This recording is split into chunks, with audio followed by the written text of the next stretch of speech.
So now, could I introduce our speaker tonight on an interesting topic on smallpox and anti-vaxxers and vaccination, with some references, hopefully, to Richmond, by Tony Cartwright, who's a former retired pharmacist, but he also worked for many years on the UK Medical Agency, and he was explaining what the UK Medical Agency was, or is. So I know NICE, I'm sure you know NICE, and they're the group that decides whether the NHS will actually pay for a medicine. But even before that, they have to decide whether it's safe and viable, and that's the agency that Tony worked for. Is that correct, Tony? That's correct. So please welcome then Tony Cartwright.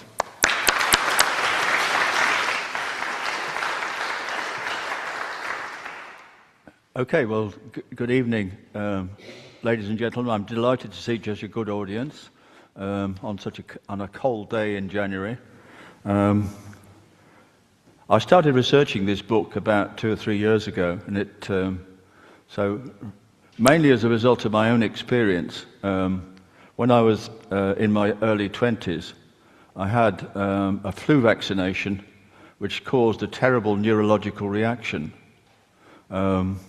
My GP thought I was going down with MS. I thought I was going down with MS. We never said anything to each other, but it wasn't exactly that. And I recovered mostly from that. But my neurologist said to me that I should never be vaccinated against anything ever again. So I was faced with somewhat of a dilemma when COVID came along, a national pandemic. Having got to mature years, I was obviously, if I was going to get COVID, then I might be more liable to end up in hospital or even worse. Having worked for the Medicines Agency and also done some consulting work, I had lots of good contacts. So I talked to one of the doctors who was involved with one of the messenger RNA COVID vaccines, and explained, and he said, well, these are so different that I don't think there's any conceivable risk. And I talked to my GP, who, with much less knowledge, agreed, and so I was vaccinated. So I've been vaccinated against COVID, and I've had all the booster jabs, and as you can see, I'm still here. So that worked quite well. What it did stimulate in me is an interest in what I call the risk-benefit of vaccines and what happened. And I was appalled by some of the propaganda that came out during COVID. So I started researching when all this started and what happened during the development of some of the other earlier vaccines, hence the book. And I quite enjoy searching through archives and other materials and libraries and spending time in the splendid Wellcome Collection Library in London, which has I think about 1 million books in it, and the British Library, which I think has something like 30 million books and manuscripts. And the National Archive, where the documents go back to about 1500 and something. Hence the book. And I've sold 1 or 2 of them. It's not been the success I hoped, but I'm hoping that I might sell 1 or 2 tonight. Okay, so vaccines and anti-vaxxers. Where did it all start? Smallpox was endemic in Britain in the 17th century, and it was responsible for 1 death in 5. And the picture that I've shown is a picture of the hospital at St Pancras, and a picture of a lady, and the lady is suffering from what's called confluent smallpox. It means she's covered in smallpox pustules, and they merge into each other. When you get to that stage, the survival rate is very low. If she did survive, then she was going to be marked for life.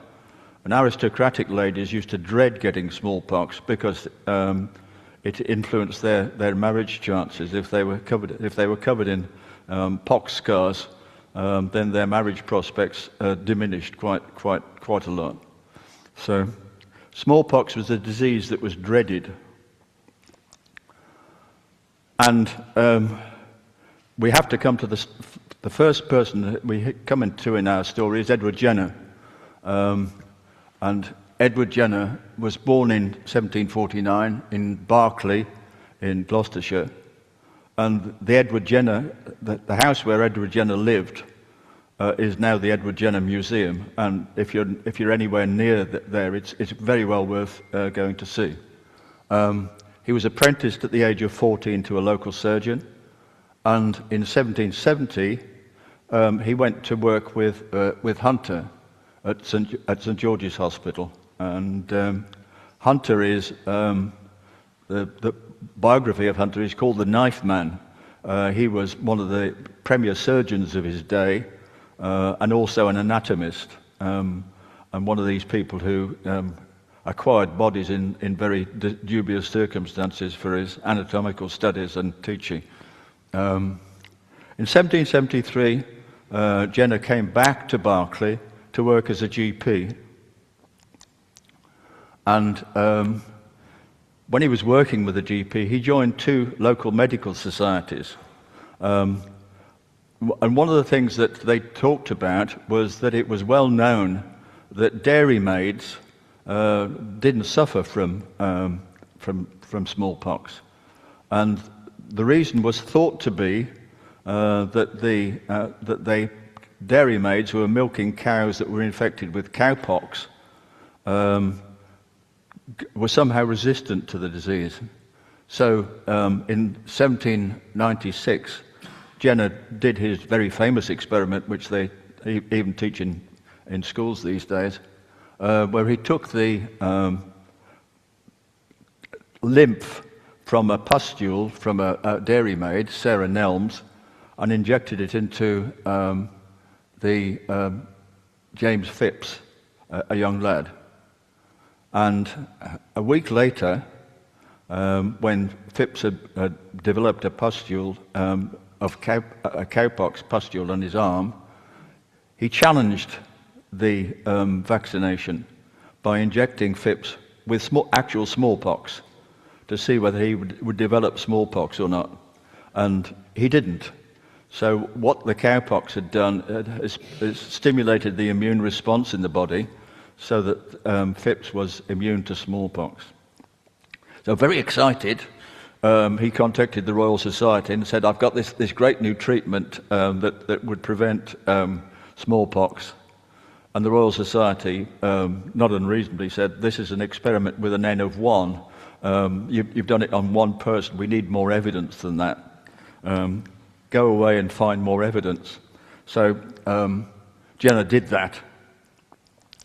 And he produced this further evidence. This is the picture that you can see is the front cover of the pamphlet he produced. And he went away and collected all sorts of data.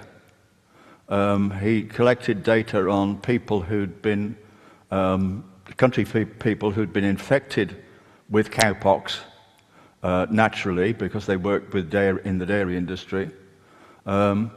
He injected some with cowpox lymph, and then he challenged them all with the smallpox injection to see whether they were immune. And in all cases, he found that he'd got a result. So he published his book, and the medical profession got very excited. But also, he stimulated a response. So almost immediately, as you can see, 1798 was when he published his book.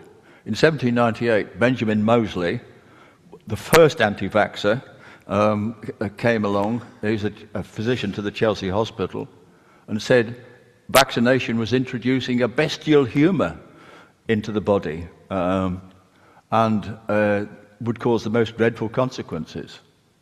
And William Golson, Portsea surgeon, said, well, was the protection provided adequate? In 1807,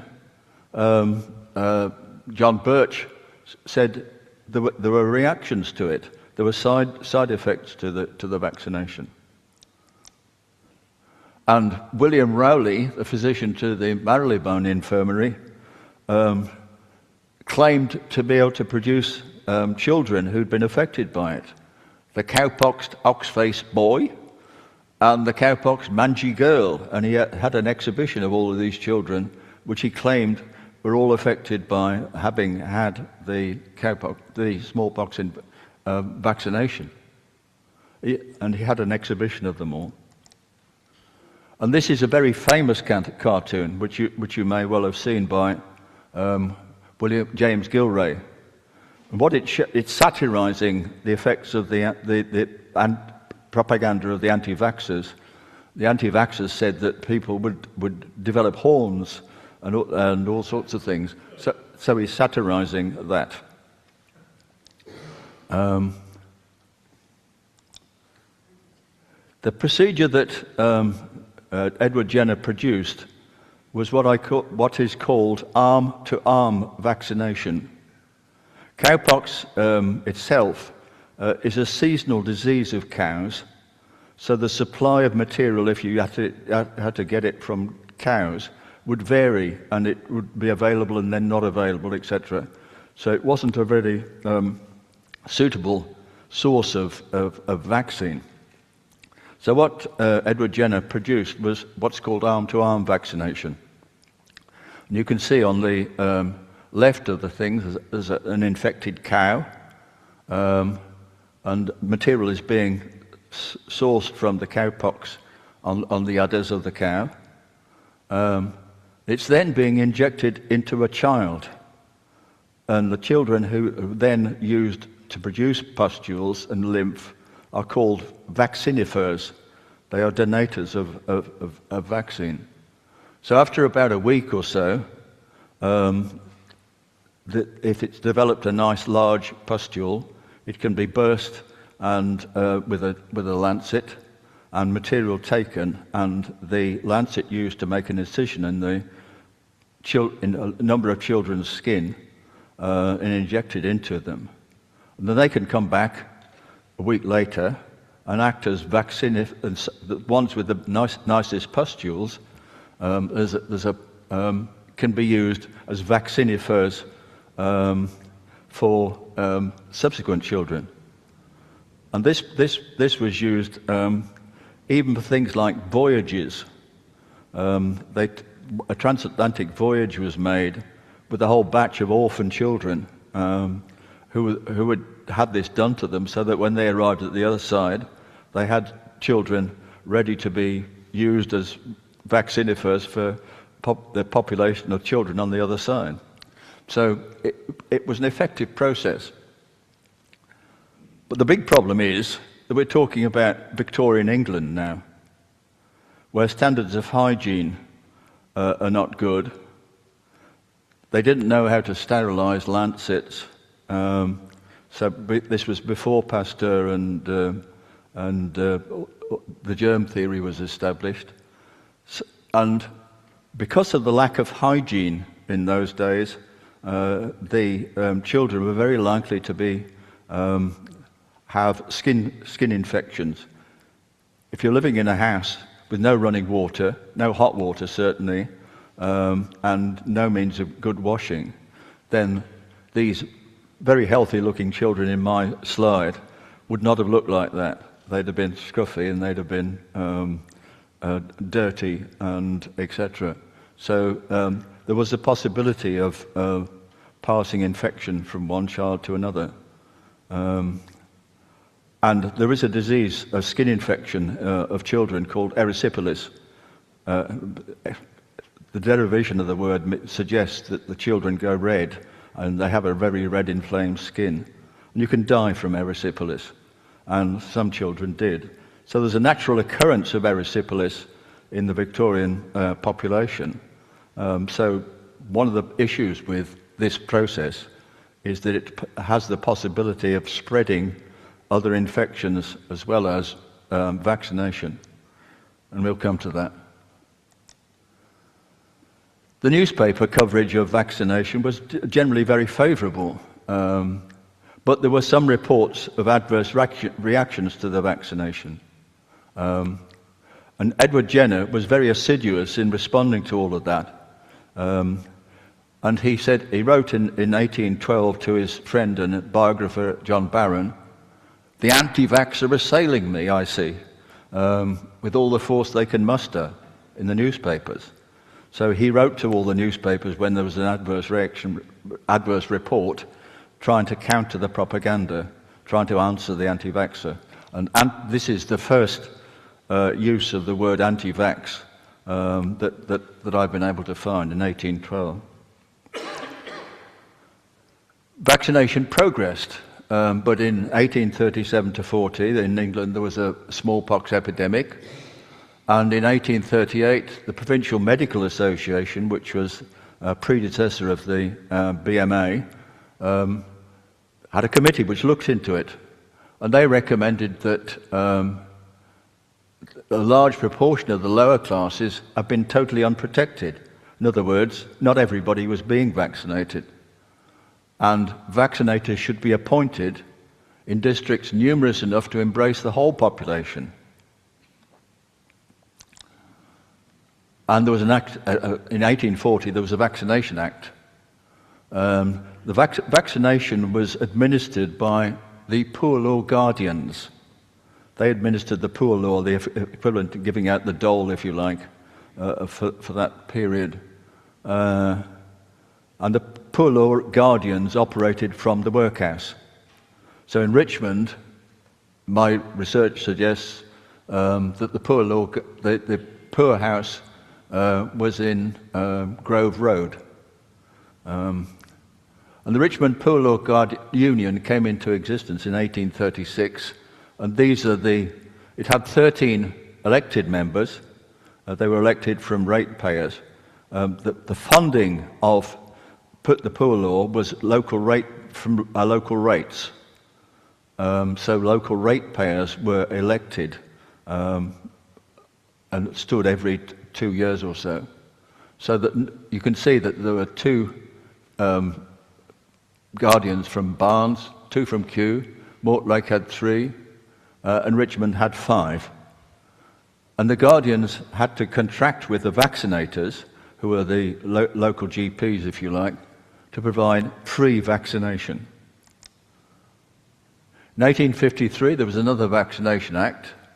The Epidemiological Society said, we need more vaccination, and it should be made compulsory. And the 1853 Act said that fathers could be fined up to 20 shillings, which is quite a lot of money in those days, if the children weren't vaccinated. And it did improve the rates of vaccination. And in 1867, there was another Vaccination Act. And this man, Sir John Simon, was really the equivalent of the chief medical officer. He had a very tiny department. He worked for the Privy Council, and they were thinking about another Vaccination Act, and he wrote an enormous report, and he contacted everybody he could find who vaccinated, both here and on the continent, and got their evidence of information as to how effective it was. And he concluded the benefit was overwhelmingly favourable. That vaccination protection, but he said that vaccination protection wasn't permanent. And we know that. That's why we have top-up vaccinations for COVID. It failed in some families. Doesn't work in everybody. And some vaccinees suffered from skin eruptions. And the 1867 Vaccination Act, the guardians were required to take the fathers to court now if the children weren't vaccinated. And this is a bit from the Surrey Comet of 25th of February, saying that there's a new Vaccination Act, and it's the local guardians telling everybody that they need to be vaccinated. So there's publicity for vaccination from locally, and it's saying that the police have all been vaccinated. So they were obviously setting a good example. But the compulsion stimulated a movement against vaccination. In Bradford, an Anti-Compulsory Vaccination League was formed, and two of the leading and subsequent anti-vaxxers joined that league, William and Mary Hume Rothery, and William Pittman, who produced a magazine called The Cooperator, which was the magazine for the cooperative societies established by then, took against it, and he put anti-vax information and propaganda in his newspaper. And he said, "Death to vaccination." And in 1874, there was a National Anti-Compulsory Vaccination League formed. So we're now getting a movement rolling of people who object to vaccination. And anti-vax protests increase. Local branches are formed, and the League produces its own monthly paper, an occasional circular, and then subsequently something called the Anti-Compulsory Vaccination Reporter. We will find that lots of the anti-vaxxers have their own axe to grind. They don't believe in conventional medicine. Then and now, many of the anti-vaxxers are believers in various forms of alternative medicine. So Mary Hume Rothery believed in homeopathy and herbalism. And people were being jailed. If they wouldn't pay the fine when they were fined for not having their children vaccinated, they were put in jail. And here's somebody who was put in Maidstone jail, not once, but several times. So he was being repeatedly jailed for not having his child vaccinated.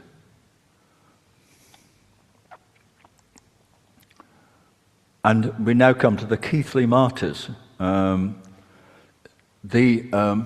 of the local boards of guardians refused to implement the Vaccination Act. They didn't believe that it was that people should be compelled to be vaccinated. So Dewsbury refused to appoint a vaccinator, and Keighley was a real hotbed of anti-vax views.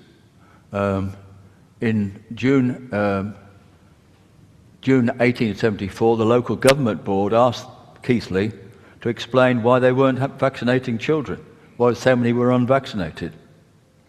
In January 75, the Keighley board wrote to all of the other boards in England telling them that they should object to vaccination, that it caused loathsome and fatal diseases. So they were trying to instigate a national campaign against the law. And in May 1875, the local government board said to Keighley, if you don't do what you're supposed to do, we're going to issue a writ of mandamus. A writ of mandamus is a writ telling a public body that this is the legal requirement.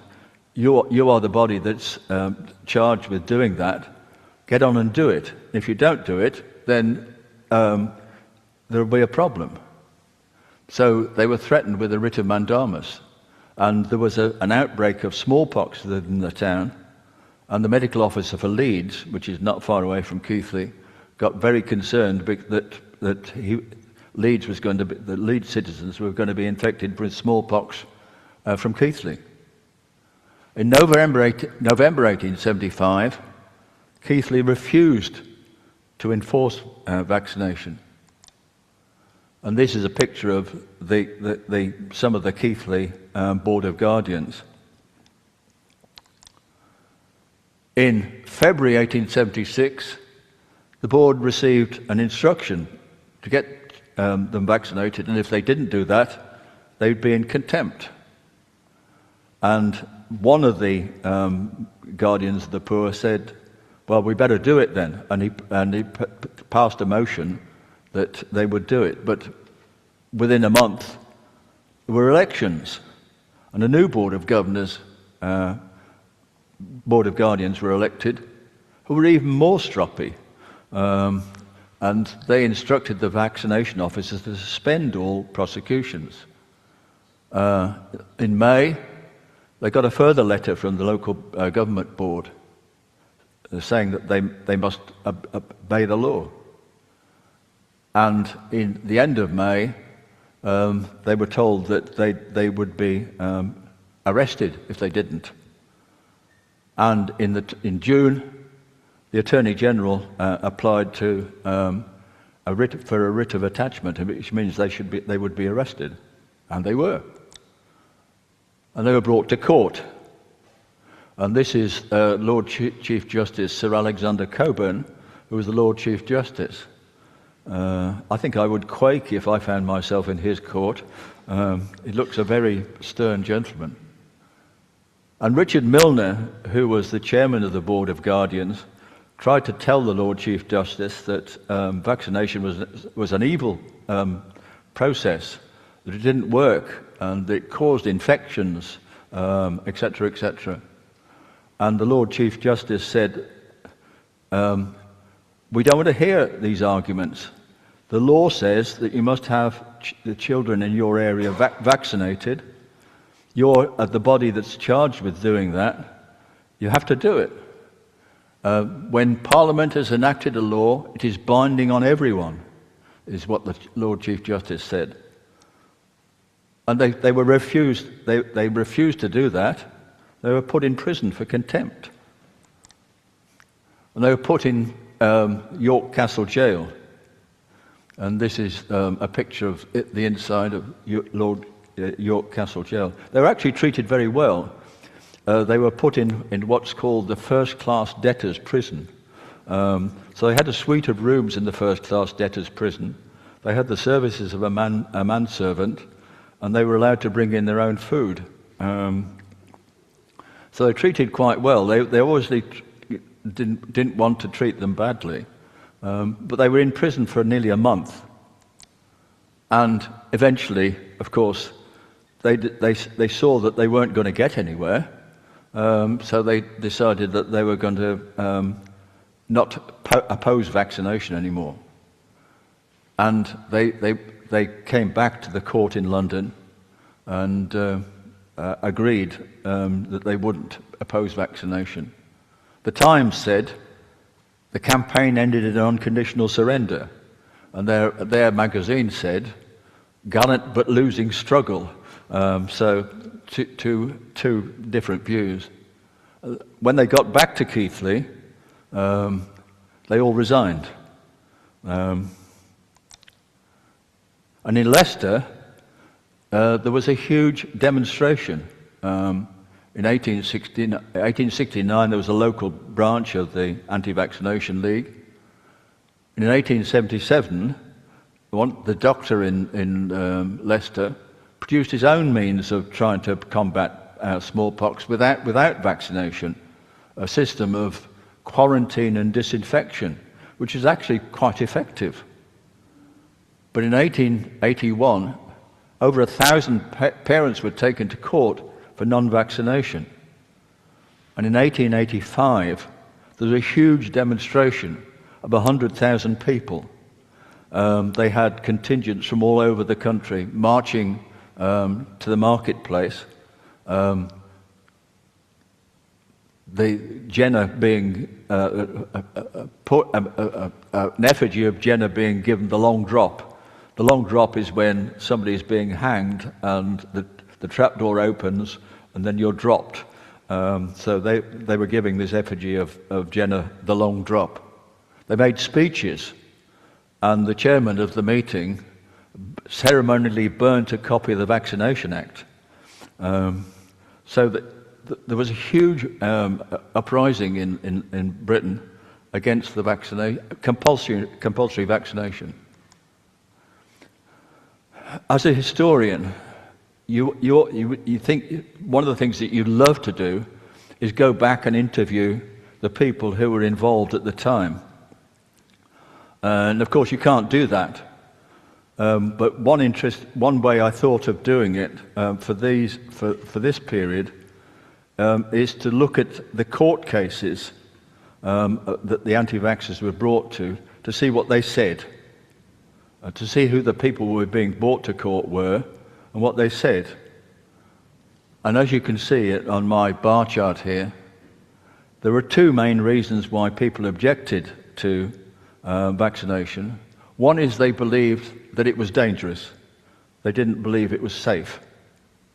The second reason, an even more cogent reason, was that they had conscientious objection to being compelled to have their children vaccinated.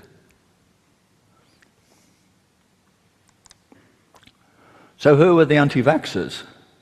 The anti-vaxxers were large. I did a survey of all the occupations that I could find for the people who ended up in court, and I think the anti-vaxxers generally were all people in various people in the population at large, but the ones who ended up in court were much more largely middle class. If you were working class, having a hand-to-mouth existence, your money from 1 week that you earned at the end of the week being used to pay the bills and very little over, you couldn't afford to be taken to court and fined or sent to prison where your income would stop. You had to be middle class for that to happen. So the people who ended up in court were much more likely to be middle class. And it was a movement across all of the classes. The working class often felt in an area that they were being forced to be vaccinated so that they wouldn't infect the nice middle class kids who lived just up the road in the posh houses. And the anti-vax leaders were all middle class. They nearly all believed in alternative medicine, and many of them were adherents of various religious sects, nonconformists. And many of them were adherents of Emanuel Swedenborg. And interestingly, many of them followed somebody that you'll have never heard of called Antoine Béchamp. Antoine Béchamp was a contemporary of Louis Pasteur, and he worked at the same time as Pasteur. And he also claimed to have discovered the causes of contamination of foods, etc. But Béchamp claimed to have looked in samples of blood on a microscope and discovered tiny particles which he called microzymers. And his theory was that if you had a healthy body, the microzymers developed into healthy cells. If you had an unhealthy body, the microzymers developed into germs. So he's turned the science on its head. So instead of germs causing disease now, germs are a symptom of disease, according to Antoine Béchamp. And Antoine Béchamp's views, believe it or not, people were still agreeing with that in the 1960s. There are books and articles written about Antoine Béchamp saying that all his ideas were excellent. So his ideas were very pervasive. Even when we got more evidence from Pasteur and Joseph Lister and etc. In the next step was the London Society for Abolition of Compulsory Vaccination. And this was organised by William Tebb, who was a wealthy Surrey businessman. And he, after he'd established the society in London, part of his job was involved in a huge amount of travel. So wherever he travelled, he tried to find like-minded people to establish local anti-vax groups. And when he went over to the United States, and found groups of alternative medicine practitioners, and he gave them some of the pamphlets and books that had been written in Britain and persuaded them to start the anti-vax movement in the US.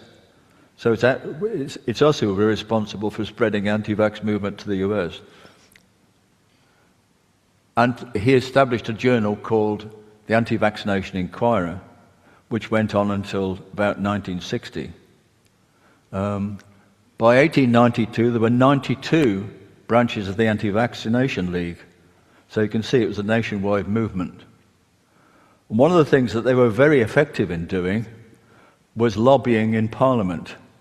The Liberal MP, many of the Liberal MPs were not in favour of compulsory vaccination, and so that they were able to put together a Liberal MP caucus who kept on asking questions in Parliament and harassing the government about this.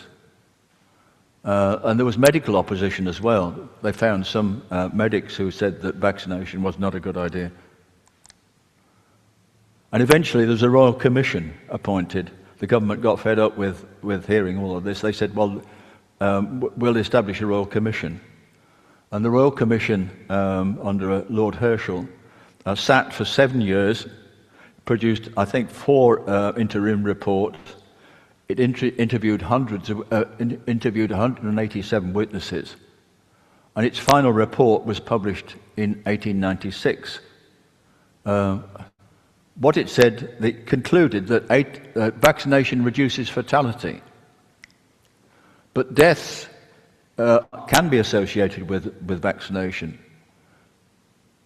And this is mainly due to erysipelas, this skin infection that I talked about earlier. They suggested that vaccination should be done at home instead of vaccination centres. And they said that something called calf lymph, that I'll explain, should be used instead of arm-to-arm vaccination. So means of producing it in the lymph in calves in bulk, rather than spreading it from child to child with the risk of vaccination. That lymph should be mixed with glycerol to reduce the bacterial contamination. And they should use a sterilized instrument for the vaccination. And a new system should be introduced to allow honest objections to be raised for people who objected to being compelled. And I couldn't find a place for this slide anywhere in the thing, but this is if you remember nothing else this evening, apart from this slide, this is the one to remember. One of the big issues with vaccination is that if something occurs shortly near or shortly after a vaccination, people tend to think that A has caused B. And Carl Pearson, who is one of the founders of modern biostatistics, talked about this in 1900. And he wrote, all causation, as we have defined it, is correlation. But the converse is not necessarily true.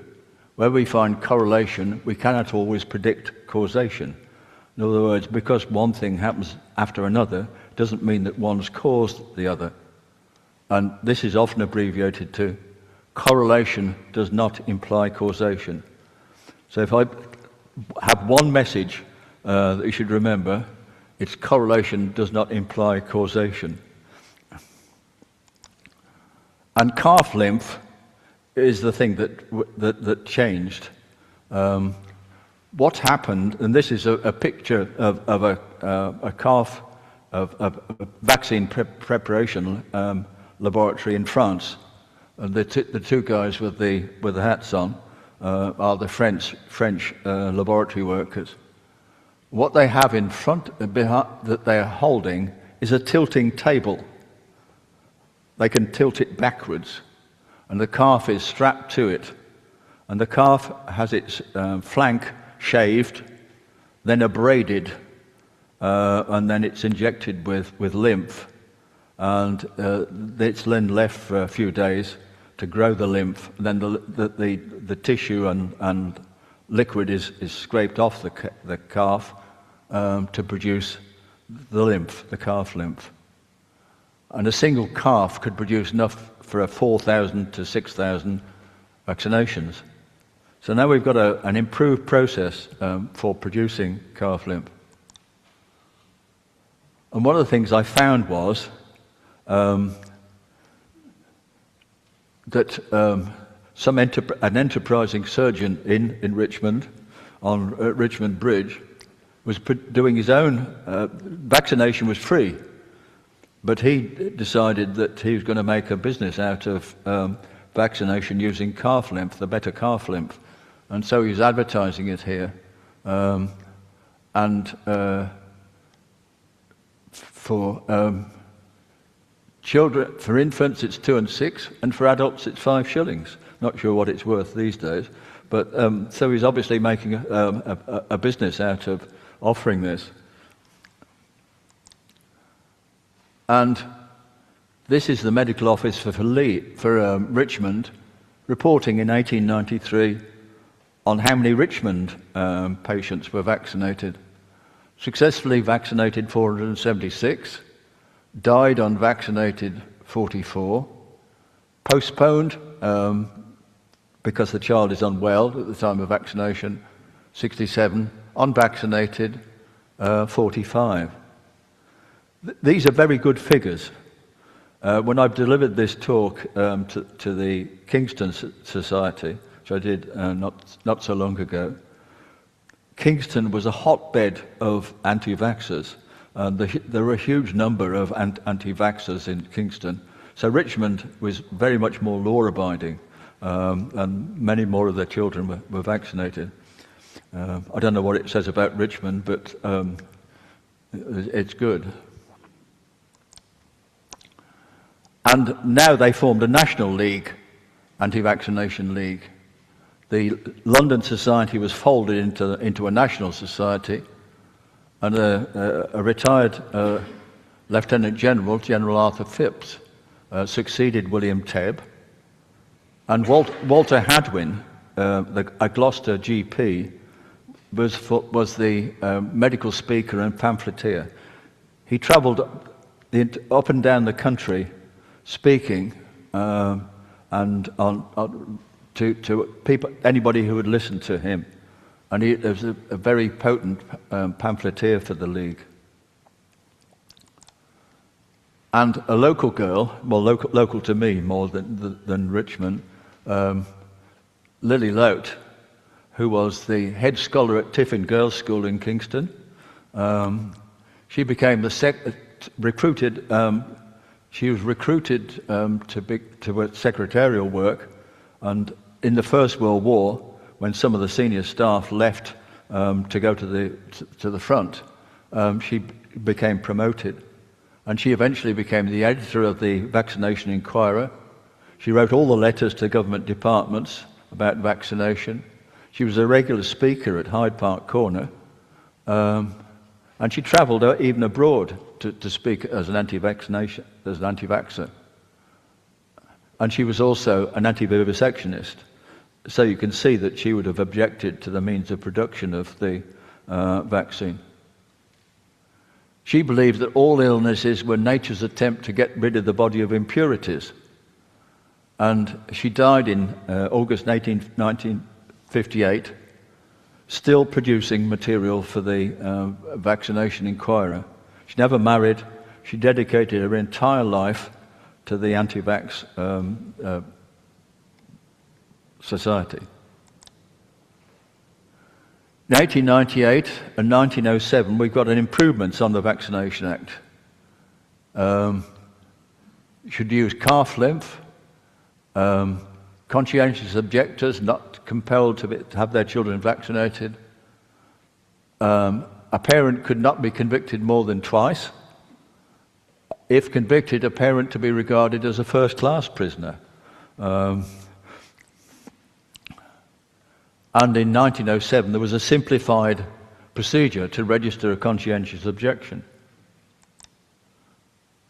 And In 1901, we've got Q again saying that recommending vaccination to the inhabitants, and that this is a notice in the paper in the Surrey Comet. And you can be vaccinated, as you can see, free of charge. So you don't need to pay the guy on Richmond Bridge. You can be vaccinated free of charge. And these are some figures for different areas. If you look at, I don't think you're necessarily intended to read it, but what it does show you is the rates of vaccination in Richmond were much higher than in, certainly in Kingston and many of the other areas of Surrey. So Richmond was, in terms of observance of the law, came out well. So what happened to the rates of vaccination after the new law was brought in?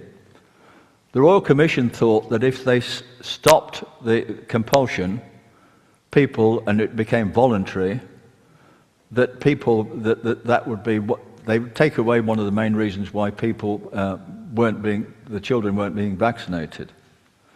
So to an extent it worked. Up to about 1906 and 1907, the rates of vaccination went up. But thereafter, it didn't work. And because they weren't being compelled anymore, the rates of vaccination went down and down. So by the end of World War I, in 1918, 1919, over half the children that were born were not being vaccinated anymore. Luckily, this coincided with a change in the type of smallpox that was endemic. So, instead of being infected with something called variola major, they were infected with variola minor. So it was a much more minor disease to which you could recover easily, and you weren't very unlikely to die from it. So this coincided with that. The big problem with that, of course, is that the nasty smallpox was still around in the world. So if you had people come in from outside who were infected with variola major, then you had an outbreak which could and did kill. And these are some of the early anti-vaxxer tropes. And so one of them said, story of someone vaccinated who later developed the disease, proving that vaccination doesn't work. But it doesn't for everybody. Heartbreaking story of a vaccinated person dying of another disease. The idea that sanitation is the real answer to the disease, not vaccination. And that, to an extent, is true, certainly for things like cholera and typhus. And lastly, germs don't cause disease. Germs are a symptom of disease. And of course, Pasteur, Joseph Lister and Robert Koch all proved that germs actually do cause disease. And then, as now, we've got celebrity anti-vaxxers. So you've got Alfred Russel Wallace, who is the co-discoverer of evolution with Darwin. He believed that the numbers of smallpox cases are due to hygiene and better sanitation, nothing to do with vaccination. And George Bernard Shaw, a controversialist on almost any topic, said vaccination is a quack's cure. And one of the leaders often quoted by the anti-vaxxers was Florence Nightingale. You might be surprised to see in the list. She thought that vaccination was a distraction. It's a waste of time. And as we now move on through, my book deals with nearly all of the major diseases. The one thing that I would say is during World War I, the troops were all vaccinated. Kitchener made an appeal to all the troops that they should be vaccinated. And this is a newspaper report of a speaker to a Rotary Club in Chichester, from somebody who'd come back from the Royal Army Medical Corps, who'd come back from the front and said how much disease it prevented. World War II was fought in Flanders Field, in agricultural fields that were well manured. So when people were covered in filth from the fields, they were covered in the infections and material and the germs that were endemic in the manure in the fields. So as you were wounded, your wound would be infected. So you would be liable to things like tetanus, lockjaw. So there was a vaccine against tetanus. There was a vaccine against typhus. So the casualty rate in World War I was much lower than it was because the troops were well vaccinated. It saved hundreds of thousands, the vaccination process saved hundreds of thousands of lives. But nevertheless, the anti-vaxxers kept on producing propaganda which said that to the troops that you don't need to be vaccinated. And one of the anti-vaxxers things that they had was what they called the Cut Flowers program. In the early 1900s, if you were a mother and you went into hospital to have your child, you weren't hoiked out in about 24 hours as you are currently. You were allowed to stay in. You were allowed to show how to nurse your child, to look after it, and to recover from the birth process. So you could be in hospital for a week or so. And if you then put a notice in the local newspaper or the Times or the Telegraph, if you were rich, and saying how overjoyed you were to have the addition to your family, you were very likely to be sent propaganda material from the anti-vaxxers with death certificates of children who'd been vaccinated. So it's really the last thing that you'd want. So there were complaints sent to the Minister of Health. I've looked at the file on that, and he hated this, but he said we can't do anything about it. They're not doing anything illegal, so we have to put up with it. And the League defended this process as giving the new mothers information.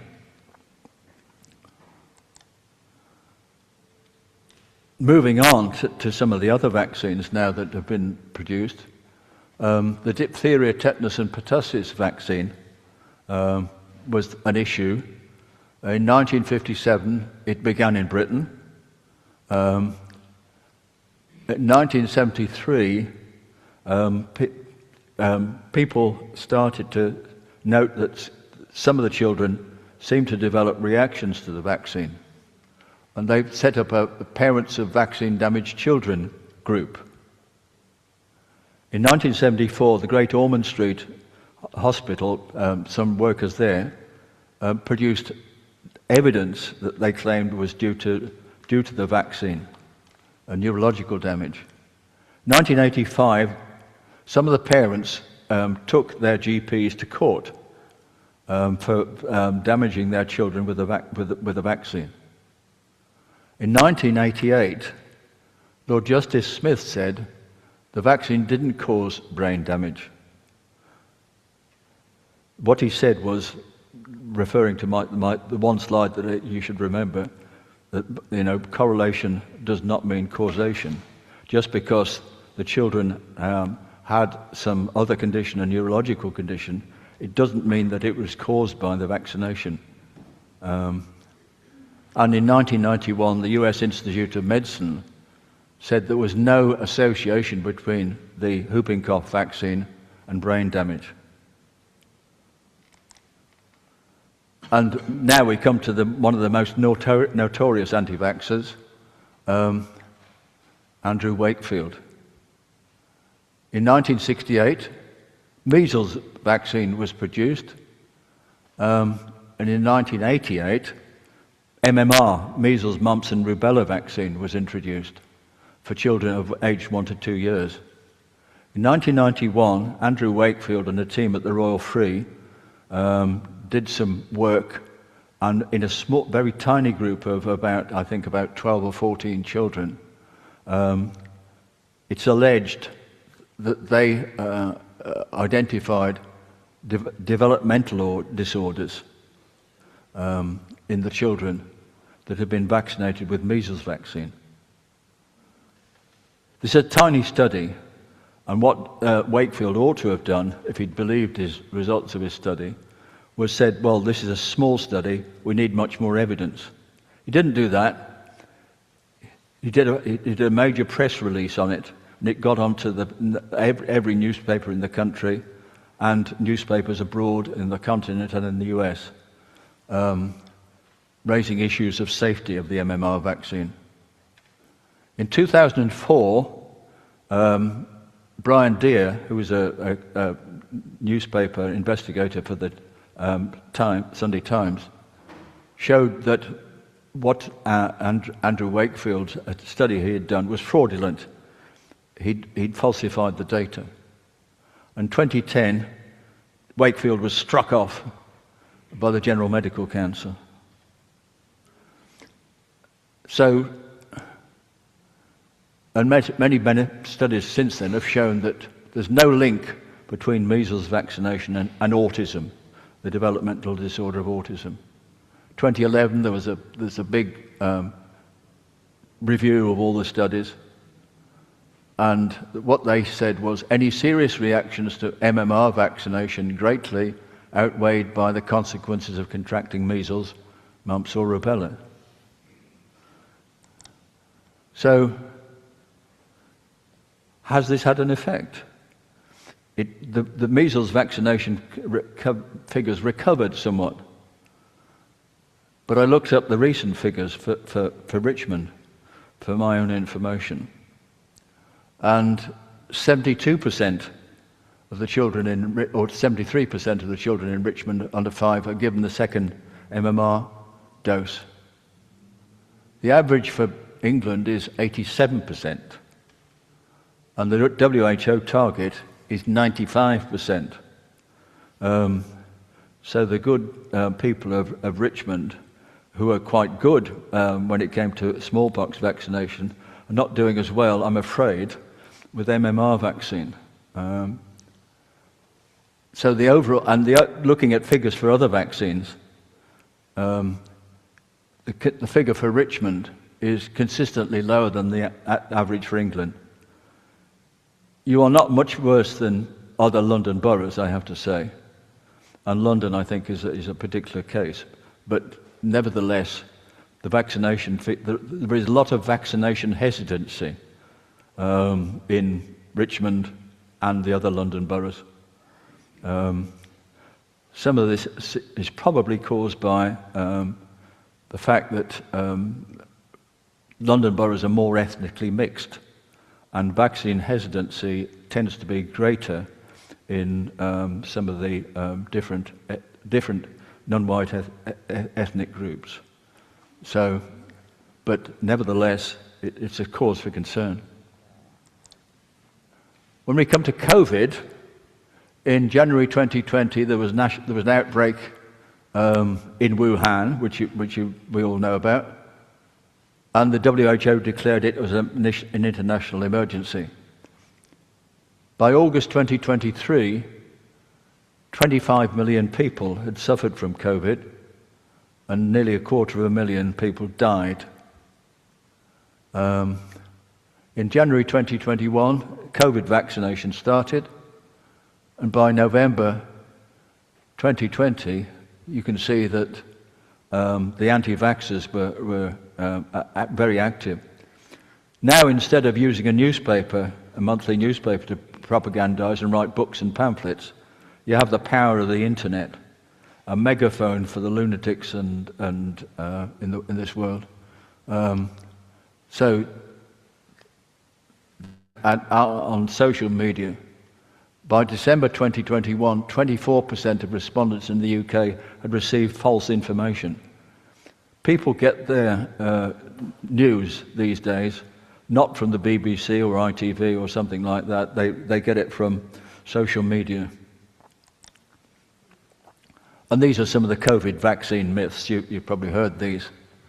When the outbreak started in Wuhan, they happened to be rolling out 5G phone masts. People didn't believe correlation is linked to causation. They said, no, one causes the other. They believed that Bill Gates is putting microchips in the COVID vaccines to track us and to find out what we're up to. They believe that the other components in the vaccines are toxic. And they believe that the messenger RNA vaccines alter the DNA. They can't, but they believe that. They believe that vaccinations caused infertility and deaths. And because the industry had worked hard and worked in conjunction with the medicines agencies to get very quick the data, they'd done lots of things in parallel that they would normally done sequentially, and they'd been licensed, developed and approved very quickly. They believed that the data had been fiddled to get approvals. And when it came to vaccine mandates, it was all too predictable, I think, that when people were told they had to be vaccinated, as the government tried to do with medical staff and social care staff in this country, that there would be very strong objections. People objected to being compelled. And these are some of the American things that happened. Joe Biden tried to introduce it for a large slab of the American public and got slapped down by the Supreme Court. And you got the lunatic right-wing fringe, the QAnon followers, believing that vaccines were a bioweapon concocted by an evil cabal of corrupt government officials and pharma companies. I can't believe people believe this stuff, but they do. And in 2015, the WHO stated that vaccine hesitancy is one of the major threats to public health. But it's in the top 10.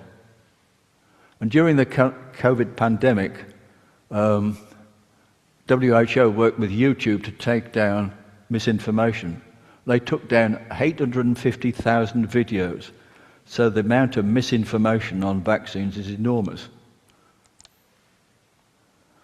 And one of the ways that the anti-vaxxers appeal is what I call type 1, system 1 thinking. There are two systems. When you're thinking, system 1 is the unconscious instinctive reaction to something, which is fast. And system 2 is the rational approach, logical, analytic, and it's slow. And if you get a system 1 response, it's difficult to root it out for a type 2, system 2 response. So the anti-vaxxers talk about case studies. They'll have heartbreaking stories of children suffering some dire effect of a vaccine. It's causing autism, and then the poor mother is struggling to bring up this child, etc., etc. And that is an appeal. And one of the suggestions that I have made in the book is that pro-vaccination messaging can use the same trick. In 1959, polio vaccine was being introduced in this country, and the uptake was very low. And in March 1959, a Birmingham City and England footballer, Jeff Hall, was playing in an away match at Portsmouth. And partway through the match, he collapsed on the pitch. And he died within a week, and he died of polio. And the Minister of Health obviously took advantage of that to make propaganda for vaccination. And Jeff Hall's widow, Dawn, also appeared on television. And the response, which was System 1 response, was so immense that they had to fly in additional supplies of polio vaccine because the demand was such. So pro-vaccination propaganda can use the same tricks as the anti-vaxxers do. And one of the things that I found when researching the book is something called the Dunning-Kruger effect. And this is that people are often unaware of the limitations of their knowledge. They're too ignorant to know how ignorant they are. When you hear somebody rattling off in the pub about something where you know that they haven't the faintest idea what they're talking about, you're listening to the Dunning-Kruger effect. And a study done on autism in the US showed that those who had the most confidence in their views on the link between autism and vaccines knew the least about it. So the governments need to give information on these things. And you get confirmation bias. Whenever you search on the internet for something, for the next 2 or 3 weeks afterwards, everything seems to come up back with more information on what you're looking for, more adverts for whatever you looked at. And if it's anti-vax propaganda that you look for, the internet thinks that's what you want. And that's what it sends you. That's what the algorithm sends you. So you get confirmation bias for your views. So there are some key issues that need to be addressed. One is better information. People talk about the risks of vaccination. What we need to talk also about is the risks of non-vaccination. What happens when you get the disease? And now pregnancy and COVID was a big problem because the vaccine was introduced and it was recommended for pregnant women, but they hadn't done all the tests. So there was great reluctance to be tested. But the fact is that if you were pregnant, getting a major disease, an attack of a major disease, is not good news. And it turned out not to be the case.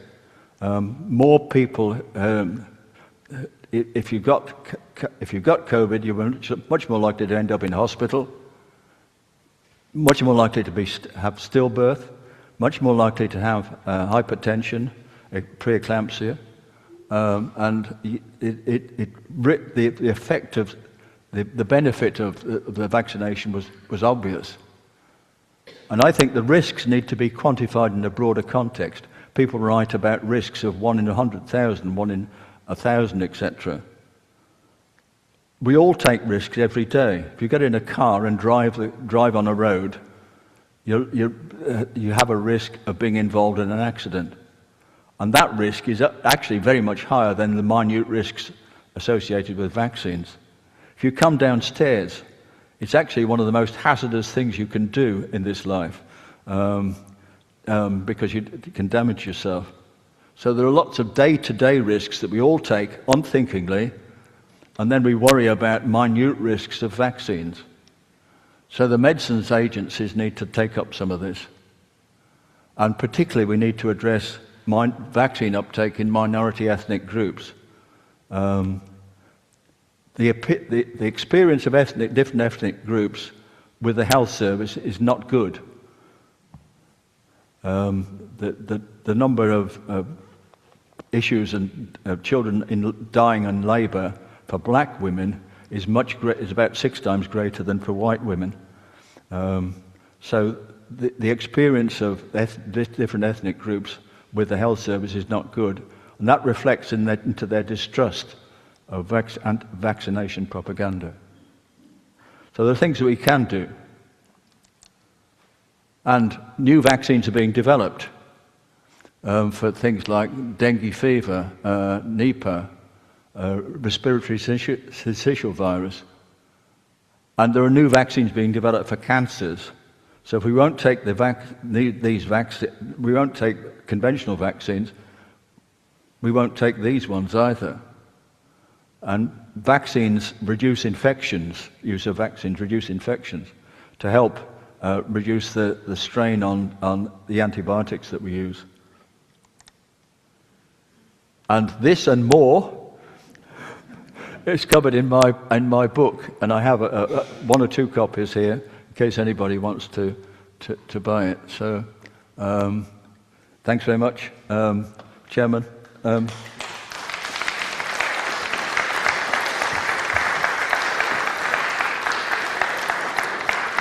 you very much. Fascinatingly detailed talk, taking us right the way through from Jenna to now. How fascinating. I know we want to go downstairs to have our sort of networking and all that, but are there any questions? There's a roving mic, yes. Well, just a couple, if I may, quite short. Firstly, the emphasis seems to have been with smallpox on vaccinating children. Is there a particular reason? And the other thing is, you mentioned Jenner at first. I think there's a big sort of hinterland of smallpox vaccines in a certain sense, going back to Roman times of inoculating with the actual pus of a smallpox vaccine. That could be the subject of another talk, I think.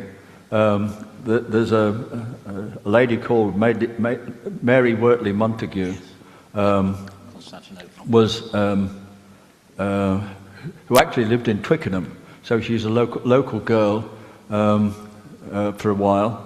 And she was married to a diplomat who worked in Turkey and lived in Constantinople, Istanbul as it was now. And she found that children in Turkey were being inoculated with minute doses of smallpox. And that was actually quite effective. So she came back, and she was an aristocratic lady, so she had influence in the court. And she tried to persuade the royal family to introduce it. And they were not persuaded, so they did some studies on condemned men, and they did some studies on orphans. In the history of medicine, orphans come off well. There's no idea of what we would call now informed consent for orphans. You just got dragooned into a study. And the studies that they did showed that that could be quite effective. But of course it carried the risk, if you inject somebody with smallpox, that you'll actually get a real dose of smallpox and you will die from it. So it was a risky procedure, but it was the predecessor, if you like, of vaccination, what's called variolation. Very good. I think we're going to, Tony said he would be happy to answer questions afterwards or downstairs. Is that right, Tony? Yeah. So thank you very much for that. And normally I would be giving some chocolate or wine or whatever, but actually Tony's asked us to give a donation to the Celiac UK charity, which we're delighted to do. Yeah, I'm a celiac, so it's the charity I support. They look after me, and they agitate for more research on celiac disease. So I'm very happy to support them. So thanks very much. Don't forget there's books over there.